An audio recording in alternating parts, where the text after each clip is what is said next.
Hello everyone.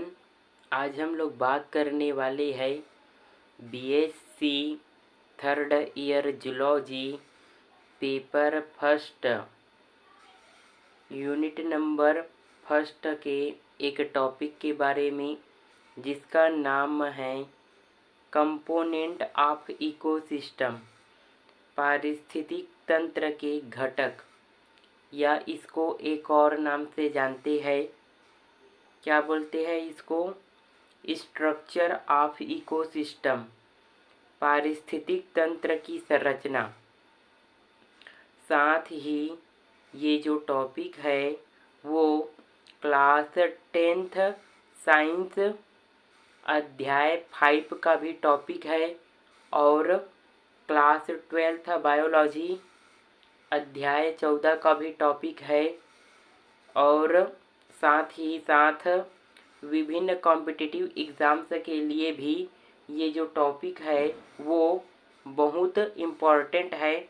तो आज के इस लेक्चर में पारिस्थितिक तंत्र की संरचना या पारिस्थितिक तंत्र के घटक के बारे में समझेंगे। स्टार्ट करते हैं। सबसे पहले मैं आप लोगों को जो पारिस्थितिक तंत्र की संरचना है या जो पारिस्थितिक तंत्र के घटक है, इसका ओवरव्यू मतलब रूपरेखा समझा देता हूँ। मतलब जो पारिस्थितिक तंत्र या इसके घटक है पारिस्थितिक तंत्र के, या हम लोग बोल सकते हैं पारिस्थितिक तंत्र किन किन चीज़ों से मिलकर बना है, इसको पहले मैं डिटेल में समझा देता हूँ। उसके बाद हम लोग सभी को एक एक करके डिस्कस करेंगे। जो पारिस्थितिक तंत्र होता है वो दो भागों से मिलकर बना होता है या दो घटकों से मिलकर बना होता है। फर्स्ट होता है जैविक घटक, सेकंड होता है अजैविक घटक। जो जैविक घटक होता है इसको भी दो भागों में बांटा गया है। फर्स्ट है उत्पादक, या इसको क्या बोलते हैं? स्वपोषी घटक बोलते हैं। स्वपोषी घटक इसको इसलिए बोलते हैं क्योंकि ये अपने भोजन का निर्माण स्वयं करते हैं। दूसरा होता है उपभोक्ता, या इसको विषमपोषी घटक बोलते हैं। विषमपोषी घटक इसको इसलिए बोलते हैं क्योंकि ये अपने भोजन का निर्माण स्वयं नहीं करते हैं। ये अपने भोजन के लिए उत्पादकों या स्वपोषी घटकों पर निर्भर करते हैं।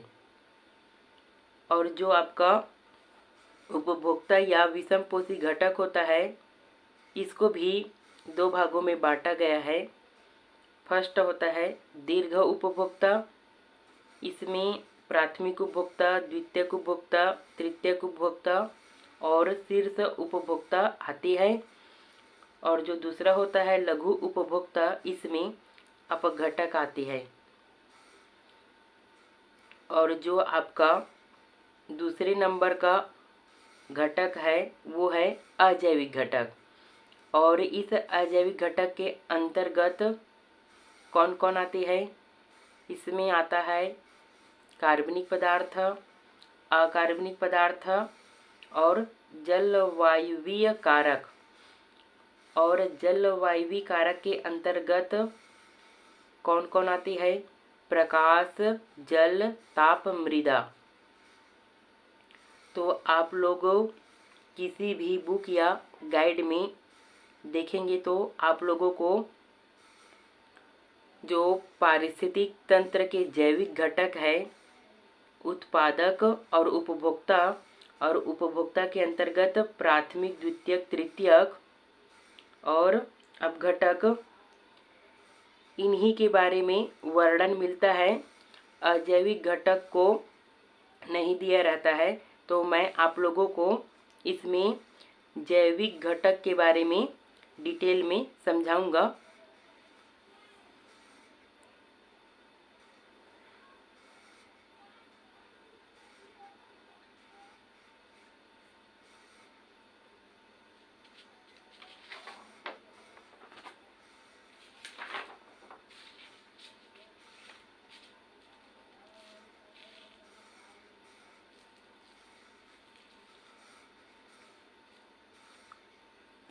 ओडम ने पारितंत्र को दो घटकों मतलब कंपोनेंट्स में बांटा। ओडम जो है एक वैज्ञानिक का नाम है। इन्होंने पारिस्थितिक तंत्र या पारितंत्र को कितने भागों या घटकों में बांटा? दो भागों या घटकों में बांटा। फर्स्ट होता है जैविक घटक, इसको बोलते हैं बायोटिक कंपोनेंट। तो जैविक घटक जो होता है इसको भी दो श्रेणियों के अंदर बांटा गया है। फर्स्ट होता है उत्पादक, इसको बोलते हैं प्रोड्यूसर, या इसको स्वपोषी घटक भी बोलते हैं। स्वपोषी घटक मतलब ऑटोट्रोफिक कंपोनेंट्स, ठीक है। तो इसमें क्या आती है? हरे पादप, प्रकाश संश्लेषी जीवाणु, साइनोबैक्टीरिया आदि शामिल है। जैसे तालाब पारितंत्र में जलीय पादप, शैवाल, पादप प्लवक। पादप प्लवक किसको बोलते हैं? जो तालाब के अंदर छोटे छोटे पौधे रहते हैं उसको पादप प्लवक बोलते हैं। ये सभी क्या है? स्वपोषी घटक है। इसी प्रकार स्थलीय पारितंत्र में शाकीय व काष्ठीय पादप स्वपोषी घटक है।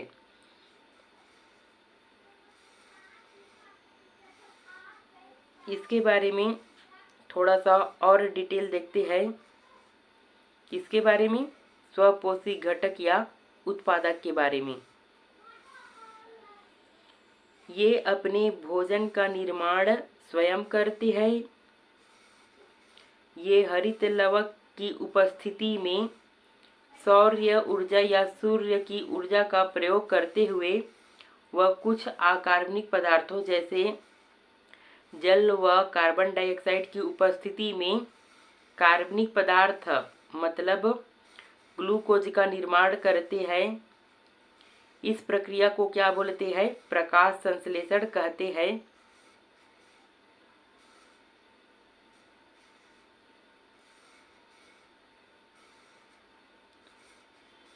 और आपका जो अजैविक घटक होता है इसमें कौन कौन आते हैं? इसके अंतर्गत कार्बनिक पदार्थ, अकार्बनिक पदार्थ, जलवायवीय कारक जैसे प्रकाश, जल, ताप, मृदा आते हैं।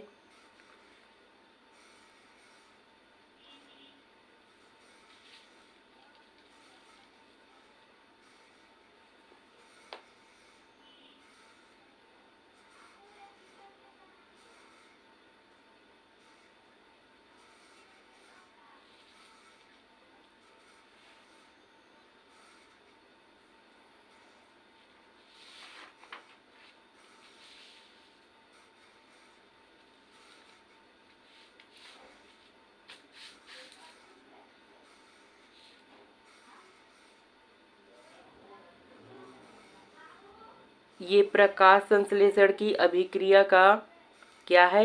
समीकरण है। आप लोग देख सकते हैं जो हरे पौधे या उत्पादक होते हैं वो 12 मॉलिक्यूल जल और 6 मॉलिक्यूल कार्बन डाइऑक्साइड का उपयोग करके सूर्य की प्रकाश और क्लोरोफिल मतलब क्लोरोप्लास्ट की उपस्थिति में क्या करते हैं? ग्लूकोज का निर्माण करते हैं। और इस ग्लूकोज को हम लोग क्या बोलते हैं? कार्बनिक पदार्थ बोलते हैं, क्योंकि इसमें कार्बन प्रेजेंट है। और साथ ही साथ किसका निर्माण करते हैं? 6 मॉलिक्यूल ऑक्सीजन और 6 मॉलिक्यूल जल का निर्माण करते हैं। और ये जो कार्बनिक पदार्थ होता है इसमें ऊर्जा संचित रहती है जिसका उपयोग प्रत्यक्ष या परोक्ष रूप से जो दूसरे जीव होते हैं वो करते हैं। इसलिए इन्हें उत्पादक या प्रोड्यूसर कहते हैं। तो हरे पौधे को उत्पादक क्यों बोलते हैं या स्वपोषी घटक क्यों बोलते हैं? क्योंकि हरे पौधे क्या करते हैं? सूर्य प्रकाश की उपस्थिति में और क्लोरोप्लास्ट की उपस्थिति में अपने भोजन का निर्माण स्वयं करते हैं। इसलिए हरे पौधे को उत्पादक या स्वपोषी घटक कहते हैं। इसको थोड़ा सा और डिटेल में देखते हैं।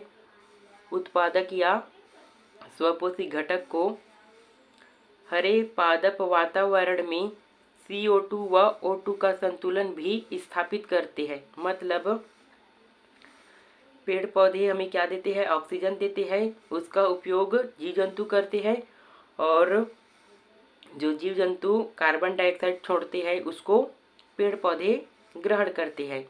तो इस प्रकार से वातावरण में CO2 व O2 को संतुलित करने का काम किसका होता है? हरे पौधे का होता है। हरे पादप दूसरे जीवों को भोजन, O2 मतलब ऑक्सीजन व आश्रय स्थल प्रदान करते हैं। आप लोग जानते हैं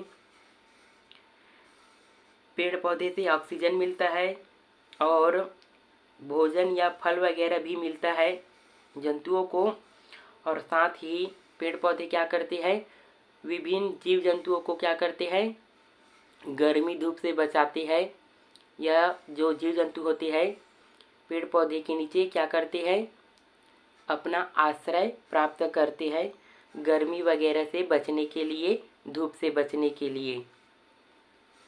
अब हम लोग देखते हैं जो स्वपोषी घटक होता है उसके बाद दूसरे नंबर का घटक वो है कंज्यूमर, उपभोक्ता, या इसको क्या बोलते हैं? विषमपोषी घटक, हेट्रोट्रॉफिक कंपोनेंट। इसको विषमपोषी घटक इसलिए बोलते हैं क्योंकि ये अपने भोजन का निर्माण स्वयं नहीं करते हैं। ये स्वपोषी घटक या उत्पादकों पर भोजन के लिए निर्भर रहते हैं, इसलिए इसको विषमपोषी घटक या हेट्रोट्रॉफिक कंपोनेंट कहते हैं। इसको भी डिटेल में देखते हैं। ये अपने भोजन स्वयं निर्मित नहीं कर सकते हैं, वह प्रत्यक्ष व परोक्ष रूप से उत्पादकों या स्वपोषियों पर निर्भर करते हैं। और जो विषमपोषी घटक होता है उसको दो भागों या दो श्रेणियों के अंदर बांटा गया है। फर्स्ट है दीर्घ उपभोक्ता, मैक्रो कंज्यूमर। इसमें प्राथमिक उपभोक्ता, द्वितीयक उपभोक्ता, तृतीयक उपभोक्ता और शीर्ष उपभोक्ता आते हैं। और जो दूसरा होता है लघु उपभोक्ता, माइक्रो कंज्यूमर, इसमें अपघटक मतलब डिकम्पोजर आती है।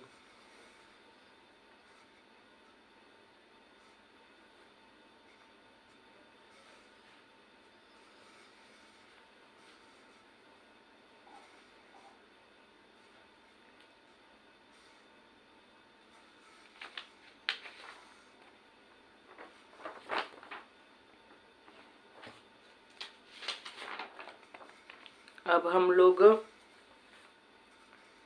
दीर्घ उपभोक्ता के अंतर्गत जो प्राथमिक उपभोक्ता आते हैं उसको देखते हैं। प्राथमिक उपभोक्ता, प्राइमरी कंज्यूमर, इसको एक और नाम से जानते हैं, क्या बोलते हैं इसको? शाकाहारी जीव, हर्बीवोर्स। हर्बीवोर्स या शाकाहारी जीव हम लोग उसको बोलते हैं जो मांस नहीं खाते हैं। मतलब ये पेड़ पौधे या शाक को खाते हैं, इसलिए इसको शाकाहारी जीव या हर्बीवोर्स बोलते हैं। तो ये जंतु शाकाहारी होते हैं एवं उत्पादकों से भोजन प्राप्त करते हैं। या हम लोग बोल सकते हैं जो शाकाहारी जीव होते हैं वो स्वपोषी घटक या उत्पादकों को भोजन के रूप में ग्रहण करते हैं। इसका एग्जाम्पल है प्राथमिक उपभोक्ता, प्राइमरी कंज्यूमर्स या शाकाहारी जीव का वो है बकरी, हिरण, खरगोश, गाय। ये आप लोग डायग्राम देख सकते हैं। ये उत्पादक है, इसको कौन ग्रहण करती है या खाता है? तो इसको जंतु खाते हैं। और ये जंतु कैसे होते हैं? शाकाहारी होते हैं। जंतु में आपका कोई भी हो सकता है, जैसे बकरी, हिरण, खरगोश, गाय। अब हम लोग जो दीर्घ उपभोक्ता के अंतर्गत दूसरे नंबर का उपभोक्ता आता है उसको देखते हैं। वो है द्वितीयक उपभोक्ता, सेकेंडरी कंज्यूमर। इसको एक और नाम से जानते हैं, इसको क्या बोलते हैं? प्राथमिक मांसाहारी जीव, प्राइमरी कार्निवोर्स। मांसाहारी जीव को क्या बोलते हैं? कार्निवोर्स। और इसको मांसाहारी जीव या कार्निवोर्स इसलिए बोलते हैं क्योंकि ये जीव क्या करते हैं? मांस खाते हैं, इसलिए इसको मांसाहारी जीव या कार्निवोर्स बोलते हैं। इसको भी समझते हैं। ये जंतु मांसाहारी होते हैं व प्राथमिक उपभोक्ता पर भोजन के लिए निर्भर करते हैं, या हम लोग क्या बोल सकते हैं? जो द्वितीयक उपभोक्ता होता है वो प्राथमिक उपभोक्ता को भोजन के रूप में क्या करता है? ग्रहण करता है। इसका एग्जाम्पल है सेकेंडरी कंज्यूमर या द्वितीयक उपभोक्ता का, वो है मेढक, कुत्ता, बिल्ली। अब हम लोग दीर्घ उपभोक्ता के अंतर्गत जो तीसरे नंबर का उपभोक्ता आता है उसको देखते हैं। वो है तृतीयक उपभोक्ता, टर्शियरी कंज्यूमर। इसको द्वितीयक मांसाहारी जीव या सेकेंडरी कार्निवोर्स के नाम से भी जानते हैं।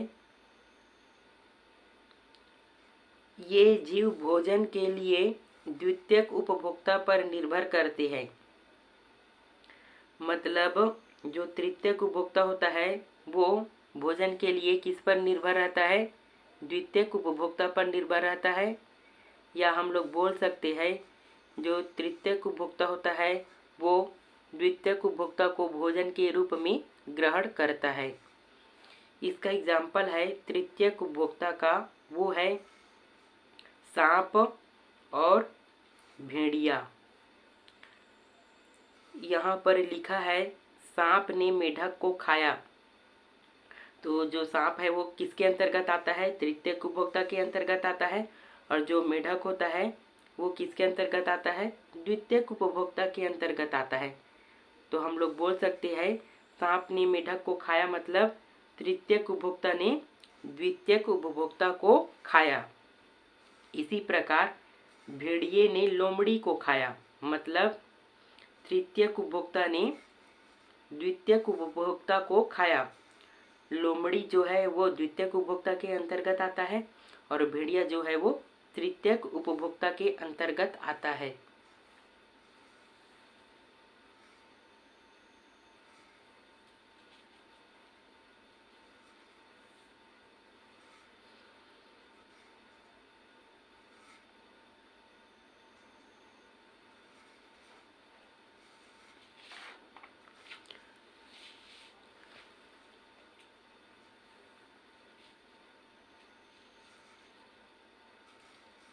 अब हम लोग दीर्घ उपभोक्ता के अंतर्गत जो लास्ट नंबर का उपभोक्ता आता है उसको देखते हैं। वो है शीर्ष उपभोक्ता, टॉप कंज्यूमर, या इसको क्या बोलते हैं? शीर्ष मांसाहारी जीव, टॉप कार्निवोर। इसको शीर्ष उपभोक्ता या शीर्ष मांसाहारी जीव इसलिए बोलते हैं क्योंकि इसको आगे खाने वाला कोई भी जीव नहीं होता है। इसको समझते हैं शीर्ष उपभोक्ता क्या होता है। ये दूसरे जीवों को खाते हैं लेकिन इन्हें कोई जीव नहीं खाता है। इसका एग्जाम्पल है शीर्ष उपभोक्ता या टॉप कंज्यूमर का, वो है शेर, मनुष्य। शेर और जो मनुष्य होता है इसको आगे खाने वाला कोई भी एनिमल नहीं होता है, इसलिए इसको टॉप कंज्यूमर या शीर्ष उपभोक्ता कहा जाता है। और जो मनुष्य होता है इसको ओमनीवोर मतलब सर्वाहारी भी कहते हैं। सर्वाहारी या ओमनीवोर मतलब जो शाक भी खाता हो और मांस भी खाता हो उसे बोलते हैं सर्वाहारी, और सर्वाहारी को इंग्लिश में बोलते हैं ओमनीवोर। और इसका एग्जाम्पल है ओमनीवोर या सर्वाहारी का, वो है मनुष्य। आप लोग जानते हैं मनुष्य सब्जी भी खाता है और मांस भी खाता है। ये एक खाद्य श्रृंखला है घास के मैदान का, ठीक है। खाद्य श्रृंखला को बोलते हैं फूड चेन। यहाँ पर लिखा है घास। घास को किसने खाया? टिड्डे ने। टिड्डे को किसने खाया? मेढक ने। और मेढक को किसने खाया? सांप ने। तो यहाँ पर जो घास है वो क्या है? उत्पादक है। और जो टिड्डा है वो क्या है? प्राथमिक उपभोक्ता है।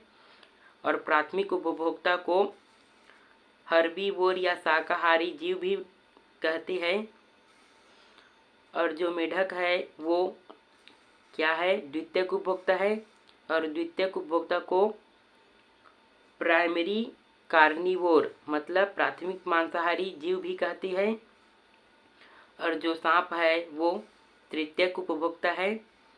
और तृतीयक उपभोक्ता को द्वितीयक मांसाहारी जीव मतलब सेकेंडरी कार्निवोर भी कहते हैं। और ये जो क्या है? पिरामिड है। और जो पिरामिड होता है वो दो प्रकार के होते हैं, सीधा पिरामिड और उल्टा पिरामिड। ये सीधा पिरामिड है।